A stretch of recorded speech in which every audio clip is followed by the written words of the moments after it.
All right. Thank you so much for joining us today. My name is Amy Sam. I am the Health Education Project Specialist with the Maxwell and Eleanor Blum Patient Family Learning Center at Mass General Hospital. Before we get started, just want to go over a few items with you all. Please note that today's session is being recorded for educational purposes. If you're interested in viewing the recording, you may visit the Blum Center website at massgeneral.org/Blum-Center. Please note that everyone is in listen-only mode. Everyone has been muted so that we can hear our guest speaker today. If you have any questions for our guest speaker, you may use the chat feature, which is located at the bottom of your screen. We'll have time for them in the end. Only Blum Center staff and the guest speaker will see your questions. Please do not share any personal medical information or questions in the chat box. If you have a personal medical question, please ask your doctor. So next, I would like to introduce you all to Dr. Jeff Yu. Dr. Yu is the director of the Mass General Contact and Occupational Dermatitis Clinic. He is currently on the board of directors for the American Contact Dermatitis Society and is an active member of the Society of Pediatric Dermatology and Pediatric Dermatology Research Alliance. His research interests focus on allergic contact dermatitis in children, and he joins us today to give a talk on clean skincare products. So please join me in welcoming Dr. Yu. Great. Thank you so much. And thank you everybody for joining me on, I'm sure, your busy day to hear a little bit about clean cosmetics. This idea for this talk really came out of me seeing a lot of patients in clinic who come and say, oh, I can't possibly be allergic to whatever it is I'm using. They are, everything I buy are clean. Everything I use on my skin are deemed clean. And that really got me thinking in terms of what does clean actually mean? And are people just using this label of clean for the sake of using it because they think they're buying the most expensive and the most wholesome products? Or is there actually some sort of a industry definition to say what makes something clean, like there is to what makes something organic? So the whole purpose of this talk is to kind of educate myself as well as everybody listening in terms of what is clean cosmetics? What have I found in terms of doing my research on this? And then is it truly better for the skin or not? So I hope you guys all get a better understanding of what clean cosmetics are by the end of this talk. I have no relevant financial disclosures to this talk. I am a consultant for National Eczema Association. I have consulted for some brands, but we're not discussing those at all today. And as Amy mentioned, I am a board member of the American Contact Dermatitis Society, but that is also not relevant to my talk. Also very important is this disclaimer here is that this is my position on clean cosmetics and clean ingredients, and this is purely based on what's published currently in the scientific evidence, in the scientific literature, which is constantly evolving, as you all know. And whether or not you choose to use certain ingredients in your skincare products, that's completely up to you. But what I have listed here is my opinions as a medical professional, and this is consistent with what I have been telling my patients as well. So before we move on, I'm going to just kind of hide my video here so we make sure that we don't get any interruptions or slowing down with the internet stream here. But let me know if you guys have any questions. Like Amy said, please type it in the chat and I will try to get to all of them at the end. So we're going to try to cover 3 different objectives here today. We're going to define what skincare products actually are and identify this recent trend. You may have noticed that you've been hearing a lot more about clean cosmetics over the course of the last 5-10 years or so, just to kind of talk a little bit about that. The second part is going to focus on things that are commonly avoided in products, but they are not actually harmful based on the scientific literature and the evidence that currently exists. And then part 3, we're going to talk about ingredients that are best to be avoided based on the available scientific literature that is also being avoided in clean products. So what does clean actually mean? And that's the purpose of the first part of my talk. So a lot of articles have come out on clean beauty, at least in the last several years. This one is coming from the Washington Post, that the title is Clean Beauty has taken over the cosmetic industry, but that's all about what anybody agrees on. And the author here makes this great question: why has the clean label, for which there is no regulatory definition, so captured the public's devotion? And that is what I am interested in here as well. So where did the idea of clean beauty come from? Well, it actually started in the 1970s with a CoverGirl Clean campaign. And the purpose of their clean campaign wasn't to say that this cosmetic product doesn't include certain ingredients. It was actually to advertise themselves as this fresh-faced, no makeup look, meaning that even though you're you're wearing CoverGirl, even though you're wearing makeup, it looks as if you are not wearing makeup at all. And that's the first place where clean cosmetics and clean makeup really came to be. However, it was kind of quiet for the next 3 decades or so. But in the early 2000s, this British cosmetic company called Ren, R-E-N, which is actually the Swedish word for clean, was developed when the wife of the co-founder developed a lot of skin reactions, the different products that she would buy from over-the-counter cosmetic counters. And while she was pregnant, and then she found that some of the natural alternatives that she was looking for either didn't suit her purposes very well, felt very greasy when it was going on, so it just didn't feel very good. And she wanted to create, or she wanted to help develop a line of cosmetics that were devoid of harmful, quote unquote, ingredients. And in Vanity Fair, this was detailed back in September of 2008, called Ren for Your Life. So what about now? Where are we now in terms of clean cosmetics? Well, for about the last 15 years or so, clean cosmetics has been what's considered mainstream. And in the last 3 to 4 years, there's been a rapid acceleration in growth in terms of clean cosmetics, in terms of how many people are buying it, in terms of market value that we're going to talk about. This has risen with things like clean eating, which is a hot topic as well, and detox trends that are in demand by consumers. From the year 2017 to 2018, you can see that the clean market grew by about 23% to a whopping $1.6 billion and accounts for about a quarter of the overall skincare market. In 2009, clean brands jumped 39% in terms of the number of sales. And projection in 2024 is that it's going to be valued up to about $22 billion in the entire world. Now, this is a huge amount of money for what started off as a small trend just about 1 or 2 decades ago.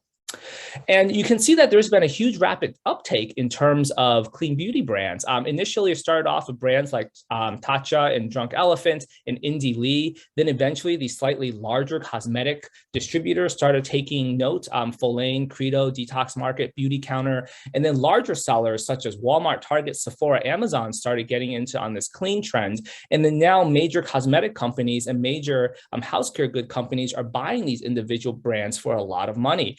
Shiseido just bought Drunk Elephant for $845 million. Unilever, which makes various household products from cleaning agents to hand sanitizers to soaps to shampoos, just bought Tatcha for $500 million, for example. So you can see that there's a lot of interest in acquiring and continuing to grow the segment of the cosmetic industry. You can see that Target has recently started a clean beauty trend here. There's a whole entire different website that is devoted to clean beauty. Walmart has gotten into clean beauty with their own brand, CLEEN, to denote the clean beauty, and they're selling it at a budget price, all under $10 here. So everybody can get in on the clean beauty revolution. But the bigger question is, what is clean beauty? Does it mean that it's natural? Is it more vegan? Is it sustainable? Is it good for the planet? That is really, really hard to say. But the more important part is it better for you? And that is the big question. So we don't know. We don't know if it's better for you, but that's what I am here to discuss with you today.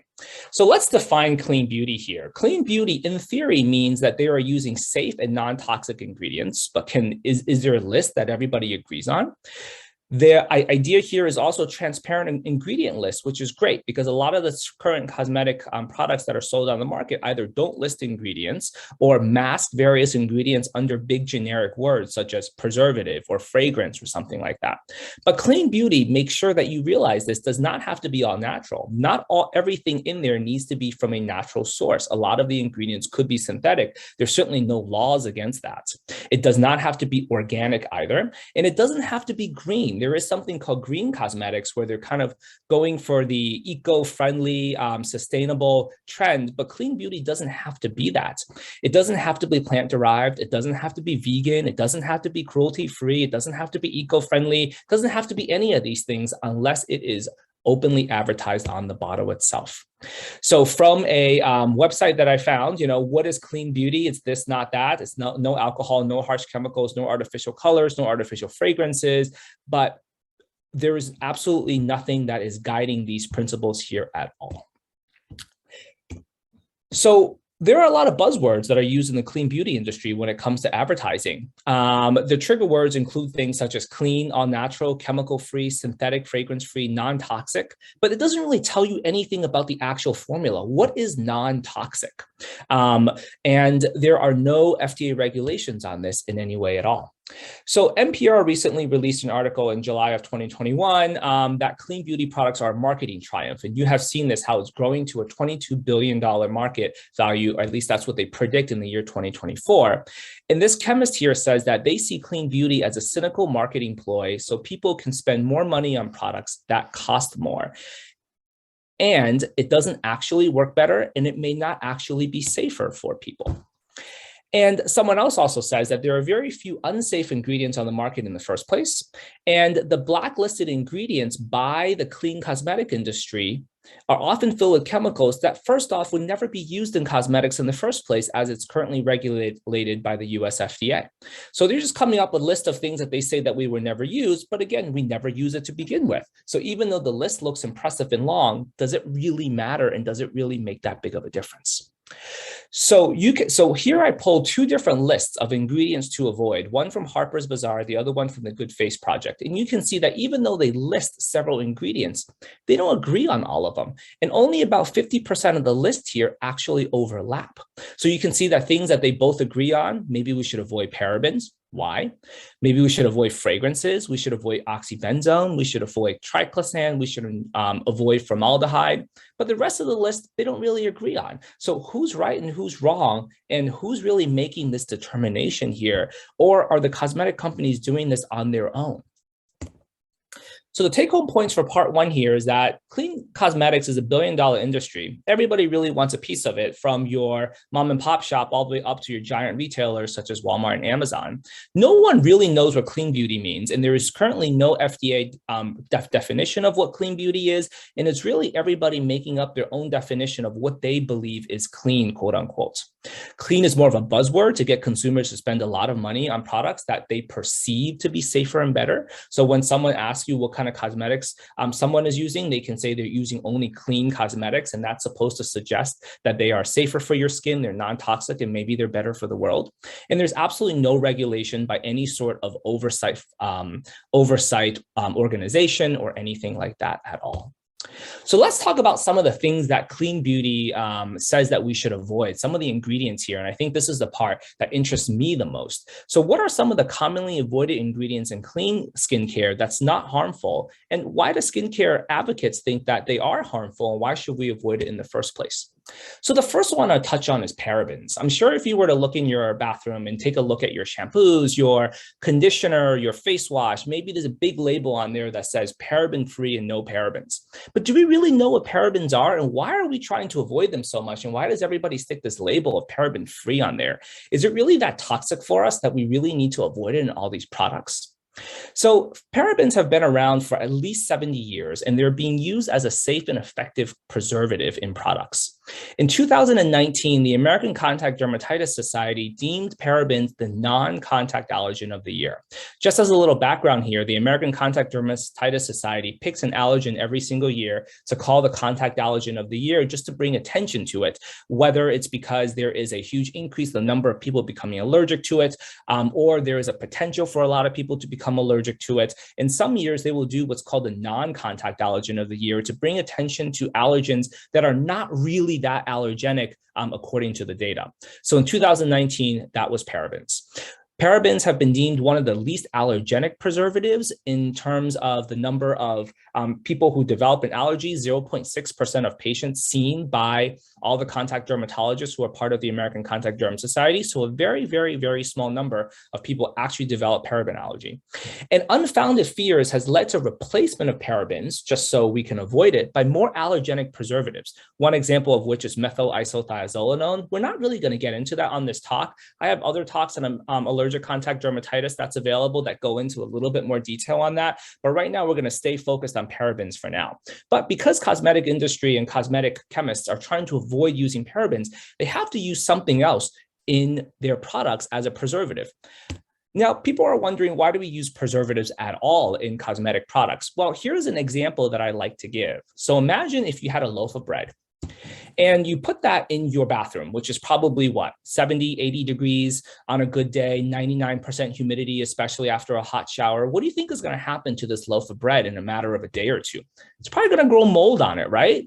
Fungus, for example, will grow on it. Bacteria can grow on it. Viruses can grow on it. So why can't it happen to your regular products that you probably leave in the bathroom, such as your shampoo, your conditioner, your shaving cream, your hand soap, your toothpaste, and all these things? Well, it can. And that's why all these products need to contain some sort of preservatives in order for them to have a long shelf life. And if you imagine, before they even made it into your bathroom, they were probably sitting on the shelves at CVS or Walmart or somewhere for maybe months before somebody picked it up. So these are things that need to have some sort of a shelf life. And in order to have that, they need some kind of a preservative to prevent the growth of certain bacteria, viruses, and fungus. So what are some facts about parabens that we know about? There's absolutely no evidence of carcinogenicity or solid evidence of accumulation in the body. And the FDA has actually deemed parabens to be safe.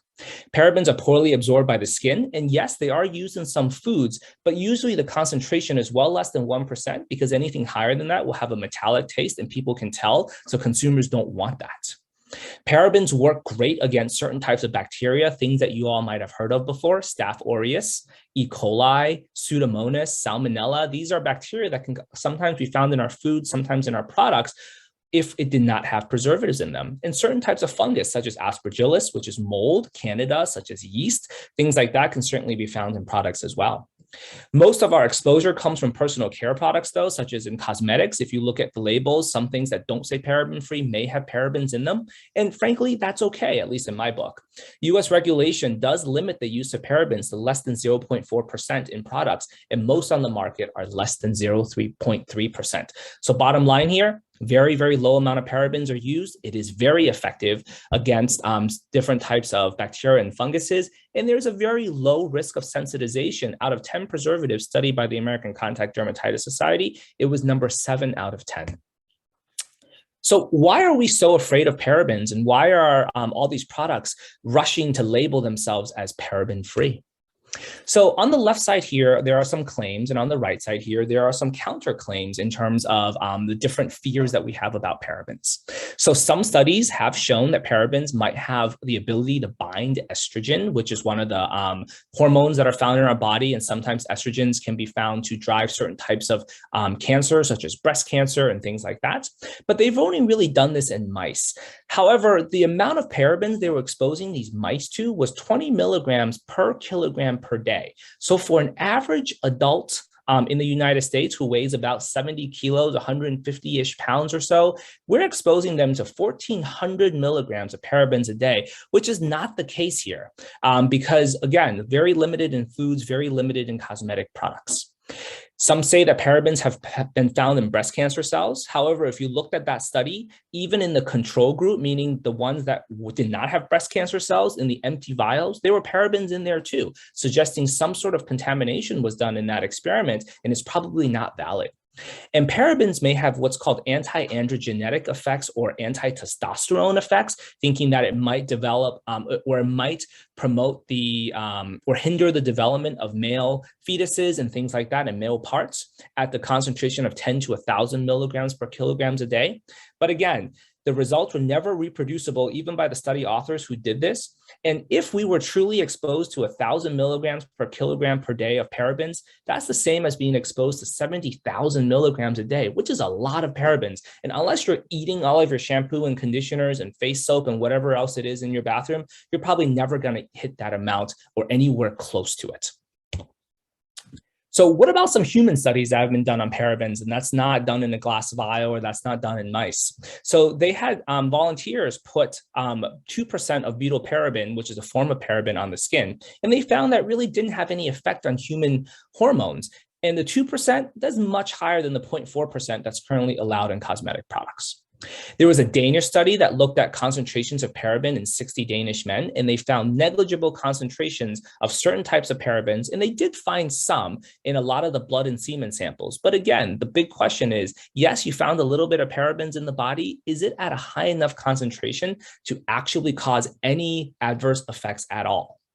And in postmenopausal women, they looked at 332 of them, and they found that there were traces of parabens in some blood samples. Again, there was no actual physiologic consequence to these in these women with the amount of parabens that they have been exposed to. So the conclusion here really is that there are numerous articles that have an impact on general public, and many cosmetic companies have reacted by substituting parabens with other preservatives such as isothiazolinones, which is much more allergenic, but also more frequently used because of this. And the consequences for dermatologists are obvious. We're facing an epidemic of allergic contact dermatitis to methyl isothiazolinone, and subsequently more work in the patch test clinic. So again, we're removing parabens for this potential fear of what it could do, but what's happening is that they're replacing it with something that is potentially more dangerous and more allergenic than the parabens themselves as a result of this fear. So moving away from parabens now, we're going to move on to something called petroleum products. And it sounds bad, yes. And then the first thing we think about when we're thinking about petroleum products, that we're thinking about oil derricks, we're thinking about ocean drilling, we're thinking about oil, we're thinking about all of these things. However, don't forget, one of the most common things that we're using or that dermatologists recommend is something called Vaseline. And Vaseline is probably the original petroleum product that is widely used in the world. This all started back in 1859 by a guy by the name of Robert Cheeseborough, who was a chemist, and he discovered that oil men would use this residue that they got from the oil rig pumps and put it on their skin to heal cuts and burns that they induced while they were on the job, and it worked great. So he took samples of it back to his lab, he extracted something called petroleum jelly, and then he named it Vaseline, and that's how it really came to be. The current form of Vaseline is actually a refined form of white petrolatum, and one of the things that people fear about in oils is something called polycyclic aroma hydrocarbons, or PAH, that I'm going to get into in a little bit. And personally, and I have seen thousands of people with that come into my clinic for concerns about allergy to certain types of products that they're using. I have never seen anybody be allergic to Vaseline itself. So in my mind, it's one of the most inert and most effective moisturizers that's out there. But what about this whole petroleum jelly, and should we really be afraid for it? Well, I can tell you that if you survey any dermatologist out there right now that's practicing in the United States, people are going to tell you that it's one of the most useful things that they would recommend. It's an excellent skin moisturizer because it's an excellent occlusive. It prevents water from escaping from your skin, especially in the wintertime. It's great for chapped lips, much more effective than different types of lip balms and things like that. If you just take a little bit and put it on your lips, works great in the wintertime to prevent them from drying out and from scaling up. We use this all the time in our clinic. So if you were to come in for some sort of a surgical procedure, removal of a mole, a biopsy, anything like that, we always give you Vaseline. And the reason for that is because we know that it accelerates wound healing and it has almost no risk of an allergic reaction, as opposed to some other things on the market like over-the-counter antibiotics and all that kind of stuff. We use it to treat different types of burns. We use it to treat diaper rashes in young infants. We use it to treat eczema, etc. And it's pretty much in everything that says the word ointment. So you would be surprised, but you're probably using some petroleum products in the house right now. So here's an example of Neosporin Original Ointment. And you can see down here in active ingredients, the first one, meaning probably the highest concentration, is petrolatum. If you take a look at Aquaphor, you can take a look here on the active ingredient side, 41% petrolatum. And then if you look at A&D ointment that's used for diaper cream, you can see 53.4% petrolatum. So a lot of different types of products out there already use petrolatum in there. Millions of people use the stuff, and people do not tend to have an issue with petrolatum itself. So what are polycyclic aromatic hydrocarbons, and should we be afraid? Well, PAH is something that is found in unrefined petrolatum. So when you drill them up from the ground, there is potentially PAH in them. It is potentially carcinogenic, and when they looked at studies in mice, it has caused reproductive problems. However, Vaseline, we know, is triple refined, meaning they purify it 3 times, and because of the way they purify it, they have removed all the PAH from it, and all the petrolatum used in consumer goods is a special pharmacy grade, so they're all refined and they're all purified.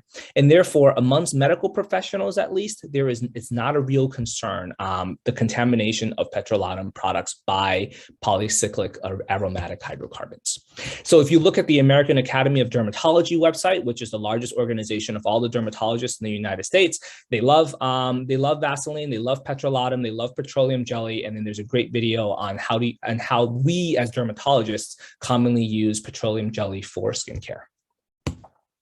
So the final word for me, at least on Vaseline, I love it, I use it, but don't put it on the face because it clogs pores and causes acne. That's the one place I wouldn't put it on. And then it's triple refined, and there is no evidence of polycyclic aromatic hydrocarbon contamination, at least in petroleum products that are sold in the United States. So the next one I want to talk about is aluminum. So I know that some people fear aluminum, especially using it in the armpits. They say they don't want to use an antiperspirant that has aluminum in it. They love aluminum-free products, but why are we afraid of aluminum? So where do you find aluminum? Well, aluminum is the third most abundant element in the Earth's crust. So everywhere you go, there's a little bit of aluminum in the dirt in the ground below you. So there's a wide range of applications here, including it's used in vaccines, it's used in allergen desensitization shots. So if you get dust mite shots, if you get shots to desensitize you to your cat that you're allergic to, all that kind of stuff, there may be aluminum in there as well. It's certainly in aluminum cans, soda bottles, pop bottles, things like that. It's in aluminum foil. It's in different types of electronics. It's in dental materials. It's in cosmetic products. Of course, it's in antiperspirants, and that's where people start to think about aluminum avoidance. But should we really avoid aluminum? So here's that controversy slide again. On the left side is the negative part. On the right side is the counter argument here. So aluminum, some people have said, has been linked to breast cancer. So we're putting antiperspirants in our armpits, and the most common place for people to develop breast cancer is in the upper outer quadrant of the breast, which is the closest to the armpit. So people say there must be a connection there. Aluminum was detected in breast cancer cells and in vitro, meaning not in humans, not in animals, but in a plate. In vitro studies show that aluminum disrupts estrogen signaling. However, the other side of the argument is that, well, we also found aluminum in normal breast tissue. So at similar concentrations as in cancerous tissue. So is aluminum truly playing a role there, even though it's in normal breast tissue? And then the National Cancer Institute, which is a part of the National Institute of Health, or the NIH, deems this to be unrelated and says that aluminum is safe. Aluminum has also been linked to Alzheimer's disease. There was a study in 1973 showing that there was more aluminum in the affected brains. However, subsequent studies haven't been able to detect aluminum in any Alzheimer's brains, and they really haven't been able to replicate that at all. So my final word here is that there's no evidence showing that is directly linked to breast cancer and neurologic disease or anything like that. There is no, and some people say that there may be increased absorption after shaving, but there's absolutely no evidence that there is increased absorption of aluminum into the body after shaving. However, the one caveat is that people who have kidney disease, because aluminum is expelled from our body through our urine, and we depend on our kidneys for that and for normal urine production, people who have kidney disease may retain more aluminum in the body and therefore should be cautious. That's really the only caveat on using aluminum-based products. All right, so this brings me to the final portion of the talk here, which is ingredients that I personally believe maybe we should avoid based on the current evidence, and that is also found in clean cosmetic products too.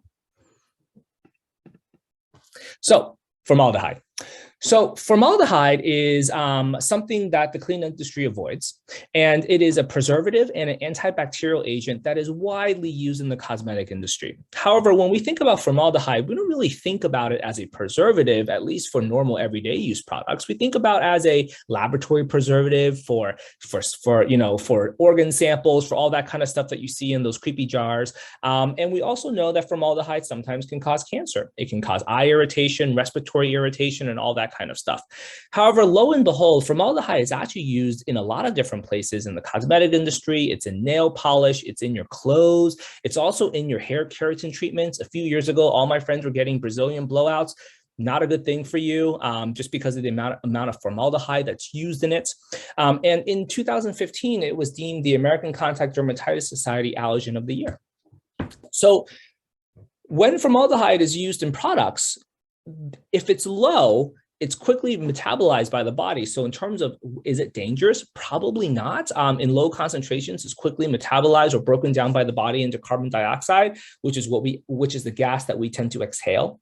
However, at higher concentrations, it can cause skin, eye, and respiratory irritation, especially if you're in, say, a laboratory setting where you're using a lot of formaldehyde and things like that, but probably not in your products. So the current recommendations, at least by the FDA, is that if the concentration is less than 0.2%, it's safe. In nail hardeners, so we're talking about, nail polish and all that kind of stuff, if it's less than 2%, it's probably safe. But in hair straightening products, such as Brazilian blowouts, keratin treatments, all that, they use a lot of formaldehyde in there with the concentrations about 5%, and that is unsafe. Therefore, the people who are doing it are wearing safety masks. The customers who are receiving it are wearing safety masks. The reason for that is because the amount of formaldehyde that is expelled into the air and that is breathed in and comes in contact with your eyes and other mucosal surfaces, your mouth, places like that, it's unsafe to do so. At least that is the current recommendation here. But when we think about formaldehyde, you never see formaldehyde listed, right? Like nobody would ever buy anything where the ingredient says it has formaldehyde in it. And you certainly wouldn't put that on your skin. You certainly wouldn't put that in other places. So the cosmetic industry got really smart. Instead of using formaldehyde, they use what's called formaldehyde releasers. These are these complicated chemical compounds that release a little bit of formaldehyde every single day over the lifespan of that product to preserve it, to prevent it from growing bacteria, to prevent it from growing mold, and all that kind of stuff. And the reason they do that is, remember the bread example there. The reason they do that is to prevent the growth of harmful substances in your personal care products that you put in the bathroom. So what are some of these formaldehyde releasers that are used on the market? There's something called quaternium-15, bronopol, DMDM hydantoin, imidazolurea, diazolinurea, and trisnitro. These are the 6 most common formaldehyde releasers that you will find on packages if they truly contain formaldehyde. The percentages next to it are the rates of contact dermatitis, meaning how many people are developing allergic reactions to this, the highest one of which is quaternium-15.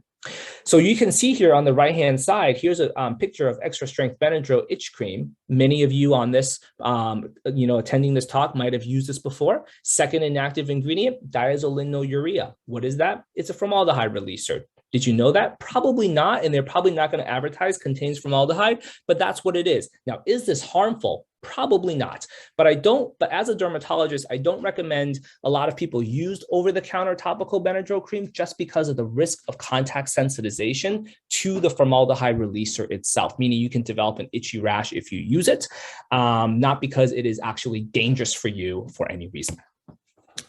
However, over the course of the last, decade or two, there's been declining popularity in the use of formaldehyde in cosmetic products. Part of the reason for that is because people don't want to hear that they're using formaldehyde in the products because it sounds bad, and also because there are other preservatives that they can use instead of formaldehyde, given the risk of contact sensitization from some of the formaldehyde releasers.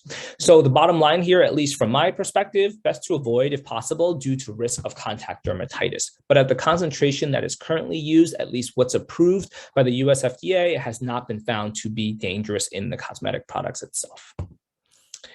Now, as a dermatologist, I have to talk about sunscreen, right? I have to kind of put in a little plug for sunscreen here and just to kind of give the audience a little idea of how sunscreen works. So, and then this is also a prelude into talking about sunscreen ingredients. So we're not just talking about sunscreen for the sake of sunscreen. So people sometimes say, oh, I'm tan, I'm protected from the sun. Well, that's not really true. Here you can see on this infographic here, your tan's only as protective as SPF 2, and nobody would ever think about buying SPF 2 sunscreen and think that's actually going to do anything at all. So what does what does SPF actually do? Well, SPF prevents you from getting in contact from the harmful rays of the sun, and it blocks it. It literally blocks the sun rays from either coming in contact from your skin or harming your skin at all. So SPF 15 blocks 93% of a form of ultraviolet light called UVB. 30 plus blocks 97%, 50 plus blocks 98%. You can see that there's probably a point of diminishing returns. So usually I tell people SPF 30 to 50 is kind of the ideal range. Above that, you can if you want, but it's probably not going to make that big of a difference for you. And you can see from this graphic why. So if you have no sunscreen, ultraviolet A and ultraviolet B rays hit the skin, causing things like wrinkles and photoaging and skin cancer and all that kind of stuff. But if you were to use some sort of a broad spectrum sunscreen, it would prevent the UVA and UVB from really crossing that very top layer of the skin, bouncing it back into the atmosphere from whence it came, and typically will help decrease the risk of sunburns, photoaging, and most importantly, skin cancer. So why am I talking about this? Well, sunscreens come in two different flavors. There are chemical sunscreens and there are physical sunscreens. On the left-hand side are chemical sunscreens. How do chemical sunscreens work? Well, these are the active ingredients in a lot of the chemical sunscreens, some of which you might have heard of before. Oxybenzone being the most common one, also known as benzophenone 3. Benzophenone 4 is also available, avobenzone, octocrylene, octinoxate, homosalate, and octisalate. These are different types of sunscreen filters that are available. The way these work is that they actually absorb the UV light and they release it as a less harmful type of light to the rest of the skin, so it doesn't increase your risk of skin cancer. There's also something called physical sunscreens. These are ones that are AKA mineral sunscreens, right? They either contain zinc or titanium. So therefore, instead of remembering what the chemical sunscreens are, if you just remember zinc and titanium and you look for that on the active ingredient list, you'll know what's not a physical sunscreen and what is, because if it contains zinc and titanium, it's a physical sunscreen, end of the problem. So physical mineral sunscreens contain titanium and zinc. They're safe and effective as ruled by the FDA. It does not get absorbed into the body. It forms a physical barrier on top of the skin. It reflects that light back into the universe, and therefore it prevents your skin from coming in direct contact from the ultraviolet light. There is a very low risk of contact dermatitis, meaning people generally do not become allergic to it. And nano-sized titanium and zinc may cause harm to marine life, as what some studies have shown, but that's to be determined, and the actual concentration needed is extremely high, and we're nowhere close to that yet. So here's an example of what a physical broad spectrum sunscreen bottle looks like. It broadly advertises that it's a physical sunscreen. It's broad spectrum, which is what you want to look for. There's the SPF on there. Again, somewhere between SPF 30 to SPF 50 is probably the sweet spots. And then it tells you how long it is water resistant for, meaning after 40 minutes, you should probably reapply the sunscreen, especially if you're going to be in the pool, if you're sweating or anything like that. If you flip to the back of the bottle, the active ingredients include zinc and titanium. That's how you know that this is also a physical sunscreen and doesn't contain the other chemicals in there. So what are the concerns regarding chemical sunscreens and why is it bad for you? Well, there are some concerns because people talk about systemic absorption into the bloodstream. There were 2 articles released by the Journal of the American Medical Association about how they found that there was that you can actually find the concentration of the chemical sunscreen in the bloodstream of these users. People think that it disrupts your hormones, the endocrine system. Some people are concerned about the increased risk of cancer, and then certainly damage to coral reefs, as you have heard, as Hawaii has banned the use of some of these chemical sunscreens if you were to visit Hawaii. So the systemic absorption of sunscreens here is that Journal of the American Medical Association paper here. What did they look at? Well, they looked at different 12 men and 12 women who were using different types of sunscreens. Out of these 24 people, 6 were told to use a spray that includes different types of chemical sunscreens. 6 were told to use a different type of spray. 6 were told to use a lotion. 6 were told to use a cream. These are all different names of chemical sunscreen filters, right? And then they checked the amount of sunscreen in the bloodstream, and they found that people who were using the spray or the lotion or the cream, there was a amount of systemic absorption. Now, mind you, this number is very, very small. So NG means nanograms. So we're talking, thousands of folds smaller than a milligram. So a very, very tiny amount of sunscreen, but it was present in the bloodstream nonetheless. Now, the bigger question is here, the need for further studies to determine the clinical significance. So again, just because you find it doesn't mean that it's actually causing harm. But again, we're not sure about that yet. So they repeated the study and they did it in 48 people, and they found that Even after one application, 6 of the most common chemical filters were found in the bloodstream. So certainly things are being absorbed, and 2 of them were still detectable even after 3 weeks. So it kind of sits around in your system for a long time. Is it dangerous? That part we don't know yet. There was an interview that JAMA performed with the author, and they do ask that we don't know yet if the ingredient levels in the blood are actually unsafe, right? And then Dr. Strauss, the main author on the paper, says that that's correct. Just because a sunscreen active ingredient is absorbed does not mean that it is unsafe, and we currently do not have the information there. That being said, I'll get to the bottom line here in a little bit. But that being said, that's a really important thing to think about when we're reading these studies. So are these chemical sunscreens an endocrine disruptor, and do they cause cancer? Well, one of the animal studies that was done, the chemical filters, such as the chemical sunscreen filters like oxybenzone, has been shown to disrupt and impede male hormones. So these are blocking testosterone, for example, and promote the effects of female hormone. And proestrogen. So remember what I was saying before about estrogen and parabens. It can actually lead to the growth of breast cancer and increase the size of the uterus in women. And then in human studies, they had patients apply sunscreen to the entire body for 4 different days. It was found in the urine and blood, but they did find that it had minimal effects on the hormones and biologically inconsequential. And then they did a lot of modeling that says that you would have to apply sunscreen for anywhere between 35 to 277 years before you were to get the similar levels of oxybenzone, which is one of the chemical filters in the bloodstream as in the rat models that cause the development of things like breast cancer and increased size of uterus. If we're going to live to 277 years, I think we have other things to worry about. But that being said, I don't think that most of us are going to get this level of exposure to oxybenzone, even if we were to use sunscreen all the time, and it had to be a chemical sunscreen as well. What about coral reefs? This part was kind of interesting to me because I had been hearing about reef bleaching and coral bleaching in parts of Hawaii and other parts of the world as well. So just to give a little background here on coral reefs in general. So coral actually are not just living structures on their own. They are living structures, but they live with algae and they live together. And the algae is what provides coral with color as well as nutrition. So they kind of both depend on each other to survive. When the coral gets stressed, whether that's from the warming ocean temperatures or from pollution, such as from, like the diesel from the ships and the chemical sunscreens that scuba divers and snorkelers are giving off, they actually expel algae. And when they expel algae, they lose the substance that gives them the color. So they actually turn white and they start to be what's called quote unquote bleached.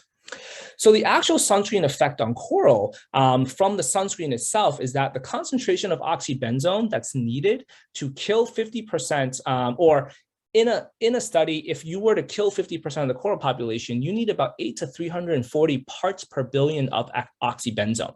And they've actually measured the amount of oxybenzone that's in different parts of the world. So in a public beach in Japan, they measure the oxybenzone concentration to be 0.4 to 3.9 parts per trillion. So we're talking 1,000 times less than what's needed to kill the coral. In Hawaii, they found the concentration ranging anywhere from 0.8 to 19.2. In Chile, they found the concentration was 2.96, and in Colombia, they found the concentration as 5.38. So you can see that even though people are still wearing the oxybenzone and the chemical sunscreens, the actual effect on the coral life is probably very, very, very low compared to all these other environmental factors that's affecting them right now.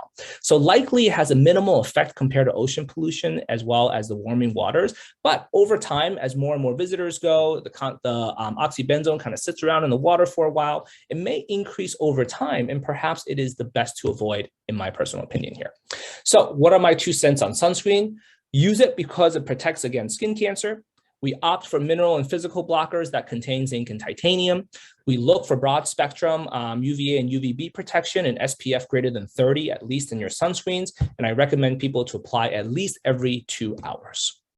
So touching on Triclosan here. What is Triclosan? Well, antibacterial and antimicrobial active ingredients were previously used in hand soap, cosmetics, and toothpastes. It has been shown to be effective in killing bacteria such as E. coli, Staph aureus, and all those things. And in toothpaste, it's been demonstrated to prevent gingivitis. And what about the bad? So Triclosan has been shown to be combined with chlorine and water, and it can sometimes form things called chloroform. It can decrease thyroid levels in laboratory animals, but we're not really sure if this is relevant to humans. It can breed antibiotic resistance, and it has been shown to be no more effective than plain soap and water for at-home use. So therefore, in December of 2017, the FDA actually banned Triclosan from being used in over-the-counter consumer products.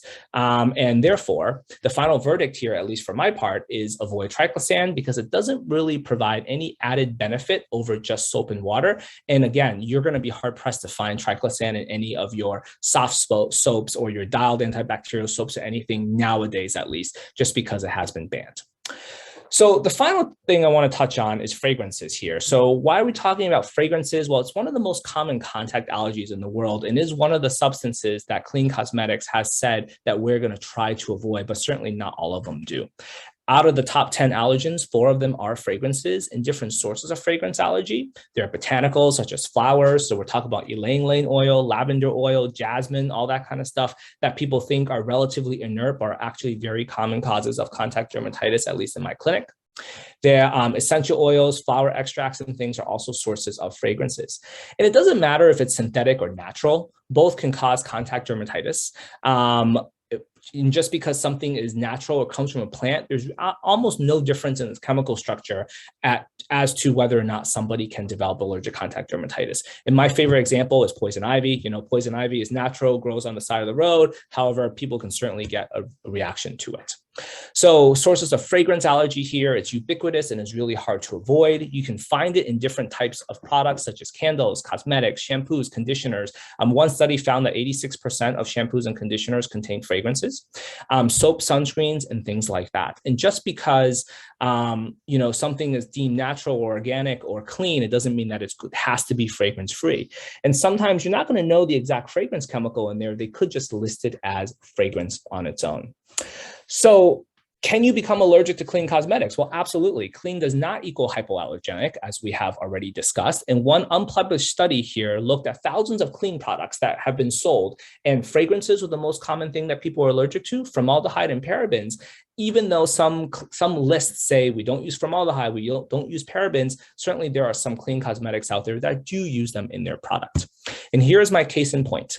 So you go to the Ulta website and you look for, you know, clean beauty, and you want to find some sort of a shampoo that's clean. So you come across Paul Mitchell, clean beauty shampoo. You see this little green leaf on there. Sounds great. It says the words clean beauty. It tells you that 83% is natural. It's vegan. It's you know, otherwise, it sounds really, really good, right? It's got some sort of a Green Star Award. I don't know what that is. It's a recyclable bio-based packaging. It has a eucalyptus scent. Sounds great. It's formulated without parabens, sulfates, phthalates, mineral oil, DEA, drying alcohols, or gluten. So, you know, thank goodness we're not going to eat this, especially if we have a gluten allergy. But if we were to, it's okay because it's gluten-free as well. So they have a lot of these advertisements out there and it sounds fantastic. However, if you were to get a closer look at the ingredient list, which is quite long, it includes various types of fragrances, including things like citrus, oil, orange peel oil, all that kind of stuff. Then you kind of keep scanning the list and you come down here and you find DMDM hydantoin. If you guys recall from back in the formaldehyde slides when I was talking about this, DMDM hydantoin is a formaldehyde releaser. So yes, it doesn't have parabens or sulfates and mineral oil and all these other things, but it does contain formaldehyde. And it's not something that, again, is going to be heavily advertised. And again, clean beauty is not regulated so that there's nothing saying you can't call yourself clean if you include formaldehyde. Then if you keep going, there are various fragrance chemicals in here as well that people can certainly become allergic to. So here's my final word on clean. So clean cosmetics is a marketing tactic and a movement that has a significant amount of following and a lot of money behind it as well. But not all ingredients that clean cosmetics claims are bad.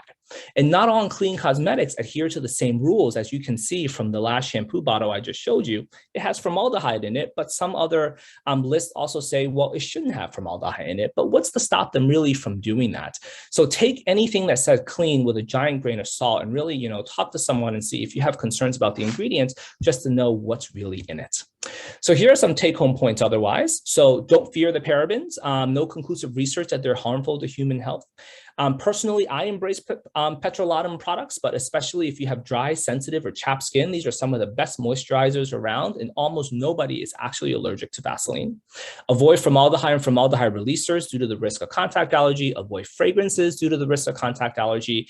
Beware of Triclosan, which is really not used in products anymore, but it has no added benefit over soap and water. And if you were to pick a sunscreen, and I think everybody should use a sunscreen, especially if you're going to be outside for an extended period of time or it's the summer, stick with physical sunscreens that include ingredients like titanium and zinc. And it is just as effective and better for you as well as for the world, at least so far, with no conclusive evidence that chemical sunscreens are harmful. But I think until then, stick with the physical sunscreens just because it's safer and it's just an easier bet. So if you guys have any questions, I'm more than happy to answer them, and I am available. Thank you so much, Dr. Yu. We are now at the end of the session, so if you have any questions for Dr. Yu, feel free to enter them in the chat box. So we have an individual whose skin's very dry, has been using Vaseline on their face during the wintertime. Seems fine because it protects their skin from the dry weather. But if they should avoid using Vaseline, what other product can you recommend for their face instead? Yeah, so that's a great question. So there are a lot of different types of facial moisturizers that's available that is not as greasy as Vaseline. And I think some of the other ones, so Vaseline on there is going to say the words ointment. So ointment denotes that it contains a lot of oils, it contains a lot of petroleum-like products and things like that. If you were to stick with a cream, for example, like a face cream, and it specifically says face cream on there, that's going to be a lot less likely to plug your pores. That's going to be very moisturizing as well, as the word cream denotes that it's a mixture of water and the oils together. So so there are various brands out there. Look for ones that are, that denotes themselves as fragrance-free, hypoallergenic, things like that are going to be safe bets for you. Thank you. You had mentioned formaldehyde earlier in your presentation found in nail polish. Can that be absorbed into the skin? Yes, potentially. Formaldehyde in nail polish comes as a form of resin. Now, typically the amount of formaldehyde on nail polish, even though it's advertised to be about 2%, in reality may be lower than that, because a lot of the nail polishes, the material hardens and it kind of becomes this hard resin pretty quickly. But sometimes we have to expect that there may be uncured or unhardened resin in there, and the formaldehyde could escape from that. But I think the amount that actually escapes is very, very low. And unless you're actively eating it or inhaling it or anything like that, I think the actual systemic absorption for that is very low and less likely to be of any harm. Thank you. What are your thoughts on skin serum products advertising vitamin C, E, and ferulin?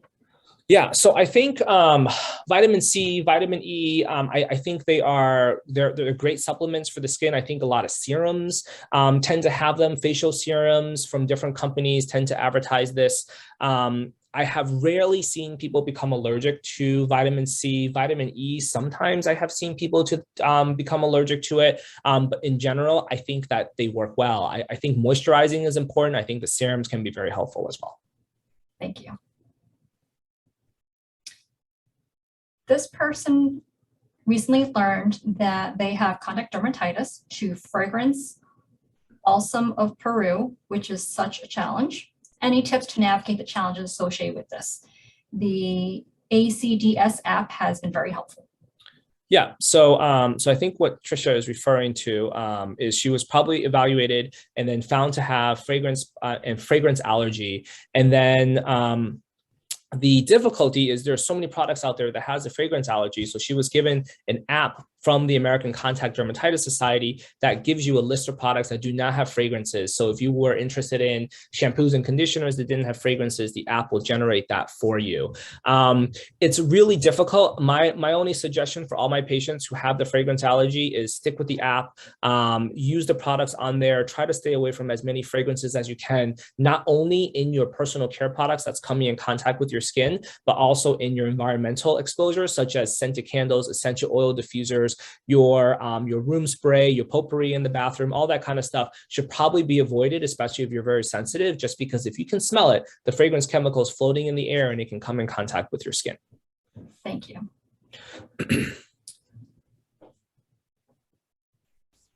An individual believes many lotions may contain alcohol in them. Is the order in which it's listed on the ingredient list make a difference? Yeah, absolutely. So you're absolutely correct. Lotions contain a lot of alcohol. So the hierarchy for different types of moisturizers really go ointments, which is almost all oil with very little bit of alcohol and water, if any at all. Creams, which is mostly oil plus water, and lotions, which is really water and a lot of alcohol and maybe a little bit of oil in there. So if I were to pick, and if you were very sensitive and you have very dry skin, I always go with the ointments or the creams well over the lotions. So that's number one. So if you're shopping, look for something ointment, something cream. And whether and how it's listed in the ingredient list definitely makes a difference. The first ingredient in the ingredient list is the highest concentration. The last one is the lowest concentration. So if you're worried about exposure to alcohol, find some sort of a lotion or a cosmetic ingredient where the alcohol is very much to the back. Now, what the actual concentration is, they're not going to tell you, but in general, that's the way that they're listed. Thank you. And there's a question about sunscreen. If a person has not sweated, do they have to reapply sunscreen every 2 hours? They put it on their face every day, even in the winter, but don't want to reapply over makeup. I think in the wintertime, you can be less worried just because the UV light index is not very high. If you were to look at the UV light index, at least in the Boston area right now, it's like 0 or 1 or maybe 2 versus in the summer, the UV index is like 9 or 10.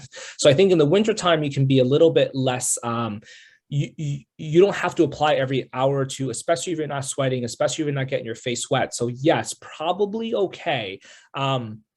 However, in the summertime, even if you don't feel like you're sweating, sometimes there's something, you may not be perceiving the fact that you are sweating a little bit. So I would say in the summertime, if you're going to be outside for a long time and you're in direct exposure to that sun, I'm not talking about running in and around of grocery stores or going to work, coming out of the car, but really going out to the park, spending a day with friends, I definitely would reapply every, hour or two just to be safe.